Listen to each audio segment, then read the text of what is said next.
হজরত শাহজালাল আন্তর্জাতিক বিমানবন্দরের থার্ড টার্মিনাল চালুর নির্দেশ দিয়েছেন প্রধানমন্ত্রী তারেক রহমান।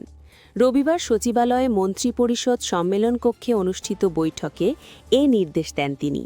বৈঠক শেষে বেসামরিক বিমান পরিবহন ও পর্যটন মন্ত্রী আফরোজা খানম জানান, প্রধানমন্ত্রী দ্রুত থার্ড টার্মিনাল চালুর বিষয়ে কাজ এগিয়ে নিতে বলেছেন। তবে কবে নাগাদ চালু হবে এ ব্যাপারে নির্দিষ্ট কোনো সময় জানানো হয়নি।